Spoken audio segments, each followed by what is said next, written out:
Bismillahirrahmanirrahim. Assalamualaikum warahmatullahi wabarakatuh. Isra Miraj adalah peristiwa maha dahsyat yang dialami Rasulullah Shallallahu Alaihi Wasallam, menempuh perjalanan seperkilat, lalu naik ke langit hingga sampai ke Sidratul Muntaha. Lalu peristiwa apa saja yang dialami Rasulullah Shallallahu Alaihi Wasallam saat sampai di langit pertama? Sebelumnya tekan tombol subscribe dan nyalakan loncengnya. Bagikan video ini ke teman dan keluarga kalian, karena sebaik-baik kalian adalah orang yang mempelajari Al-Quran kemudian mengajarkannya kepada orang lain. Satu lagi, simak video ini sampai selesai biar nggak salah paham.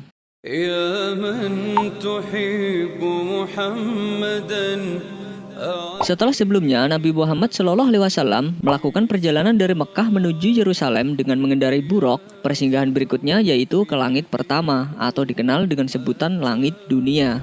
Saat itu Rasulullah Shallallahu Alaihi Wasallam bersama malaikat Jibril tiba di pintu langit dunia dengan menaiki tangga. Sampainya di sana, penjaga langit bertanya kepada mereka siapakah yang mengetuk pintu.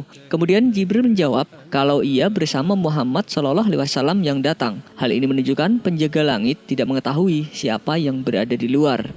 Berangkatnya Nabi Muhammad Shallallahu Alaihi Wasallam ke langit merupakan peristiwa mulia dan istimewa. Karena itulah penjaga langit membukakan pintu menyambut beliau dengan bahagia dan mengucapkan selamat datang, sebaik-baik orang yang datang telah tiba. Sebelum peristiwa ini, Nabi Muhammad Shallallahu Alaihi Wasallam menerangkan kepada kita sifat langit dunia, sebagaimana diriwayatkan oleh Abu Hurairah radhiyallahu anhu. Apabila Allah memutuskan sebuah perintah di langit, maka para malaikat menundukkan sayap-sayap mereka dengan penuh takut, bagaikan suara rantai yang ditarik di atas batu putih. Apabila telah hilang rasa takut dari hati mereka, mereka bertanya, apa yang dikatakan oleh Tuhan kalian? Jibril menjawab, tentang kebenaran dan ia maha tinggi lagi maha besar. Lalu para pencuri berita langit mendengarnya. Mereka, para pencuri berita langit itu, sebagian mereka di atas sebagian yang lain. Ketakutan para penghuni langit ini juga diterangkan dalam Al-Quran, surat An-Nahl ayat 50 yang berbunyi, mereka takut kepada Tuhan mereka yang di atas mereka dan melaksanakan apa yang diperintahkan kepada mereka. Quran surat An-Nahl ayat 50. Ketika pintu langit dibukakan, Jibril memasuki langit pertama bersama Rasulullah Shallallahu Alaihi Wasallam. Di sini Nabi Muhammad Shallallahu Alaihi Wasallam berjumpa dengan seseorang yang sedang duduk. Di sebelah kanannya terdapat sekelompok besar orang. Demikian juga di sebelah kirinya. Apabila ia menoleh ke sebelah kanan, ia tersenyum. Saat menoleh ke sebelah kiri, ia menangis. Ternyata seseorang itu adalah bapak manusia, yaitu Nabi Adam alaihissalam. Dalam hadis riwayat Al-Bukhari, Rasulullah Shallallahu Alaihi Wasallam bersabda, lalu orang itu berkata, selamat datang Nabi yang solih dan anak yang solih. Aku bertanya kepada Jibril, siapakah dia? Jibril menjawab, dialah Adam alaihissalam, dan orang-orang yang ada di sebelah kanan dan kirinya adalah ruh-ruh anak keturunannya. Mereka yang ada di sebelah kanannya adalah para ahli surga, sedangkan yang di sebelah kirinya adalah ahli neraka. Jika dia memandang ke sebelah kanannya, ia tertawa, dan bila memandang ke sebelah kirinya, ia menangis. Hadis riwayat Al-Bukhari dalam kitab As-Shalah. Peristiwa yang jadi perhatian dalam pertemuan Rasulullah Shallallahu Alaihi Wasallam dengan Nabi Adam alaihissalam adalah berkumpulnya semua ruh manusia di sekitar Nabi Adam alaihissalam. Ruh-ruh penghuni surga berkumpul di sebelah kanan beliau, sedangkan ruh-ruh penghuni neraka berada di sisi kirinya. Beliau tersenyum dan menangis. Senyuman beliau itu adalah ekspresi kebahagiaan, sedangkan tangis beliau adalah wujud kasih sayang beliau terhadap anak-anaknya yang akan menemui tempat kembali yang buruk. Dalam perjalanan Rasulullah Shallallahu Alaihi Wasallam di langit dunia, beliau melihat 3 sungai besar di antara langit pertama dan langit kedua. Ketiga sungai itu adalah Sungai Nil, Sungai Eufrat, dan Al-Kautsar. Seperti yang tertera dalam hadis riwayat Al-Bukhari menyebutkan, ternyata di langit dunia ada 2 sungai yang mengalir. Nabi Muhammad bertanya, 2 sungai apa ini wahai Jibril?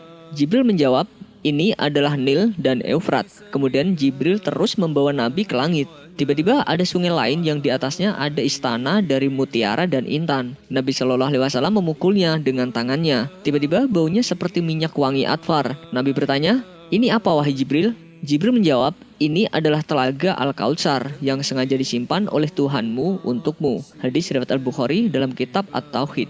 Dalam perjalanan ini, Rasulullah Shallallahu Alaihi Wasallam melihat 3 sungai. Yang pertama dan kedua adalah Sungai Nil dan Eufrat, di mana keduanya akan beliau lihat kembali di langit ketujuh. Sedangkan yang ketiga yaitu Al-Kautsar, sungai yang istimewa. Sungai ini adalah hadiah yang Allah berikan kepada Rasulnya. Airnya harum bak misik, bahkan istimewanya ia merupakan sungai di antara sungai-sungai surga. Wallahu a'lam bishawab. Wassalamualaikum warahmatullahi wabarakatuh. Sebelum beranjak dari video ini, mungkin video sebelumnya juga menarik untuk dilihat nih. Hari Jumat merupakan hari yang mulia bagi umat Islam. Namun Rasulullah Shallallahu Alaihi Wasallam pernah berkata, kalau pada hari Jumat pula akan datang hari kiamat. Seperti yang dijelaskan dalam Al-Quran, hari kiamat adalah peristiwa di mana hancurnya alam semesta beserta isinya tanpa terkecuali. Namun di balik itu ternyata hari Jumat juga mempunyai fakta-fakta yang jarang diketahui.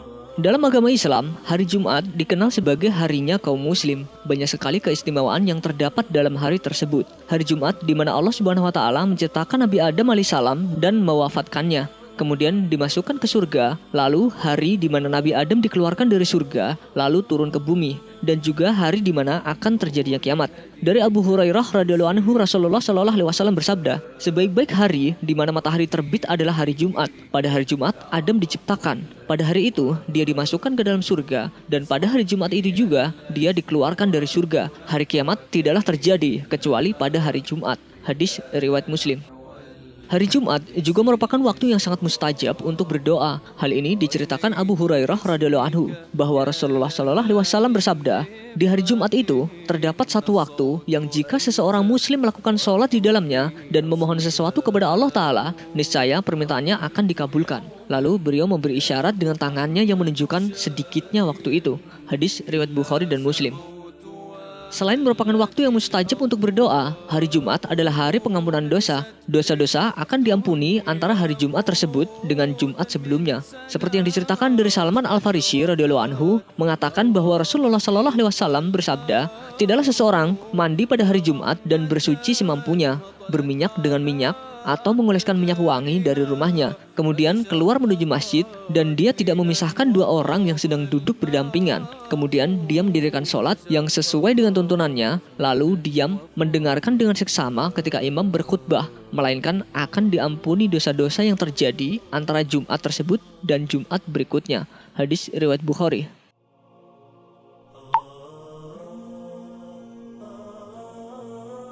Percaya kepada hari kiamat merupakan rukun iman yang kelima dan wajib diyakini oleh umat Islam. Rasulullah Shallallahu Alaihi Wasallam bersabda bahwa hari kiamat akan turun pada hari Jumat. Seperti yang diceritakan dalam hadis riwayat Muslim dari Aus bin Aus, Rasulullah Shallallahu Alaihi Wasallam bersabda, sesungguhnya di antara hari kalian yang paling utama adalah hari Jumat. Di hari itu Adam diciptakan. Di hari itu Adam meninggal. Di hari itu tiupan sangkakala pertama dilaksanakan. Di hari itu pula tiupan kedua dilakukan. Hadis riwayat Muslim.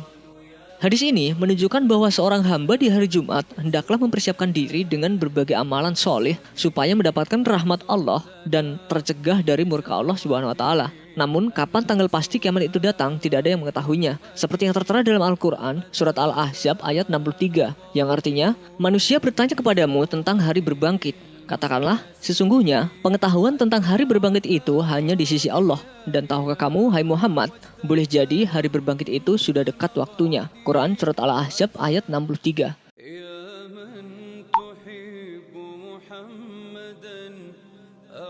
Seperti dalam hadis riwayat Abu Daud dan An-Nasai, dikatakan semua makhluk termasuk binatang pun pada setiap hari Jumat merasa cemas dan takut, terkecuali dengan manusia dan jin. Rasulullah Shallallahu Alaihi Wasallam bersabda, tidak ada satu binatang melata pun di atas bumi ini, melainkan ia akan menyambut hari Jumat pada pagi hari dalam keadaan memperhatikan dengan seksama apa yang akan terjadi hingga matahari terbit.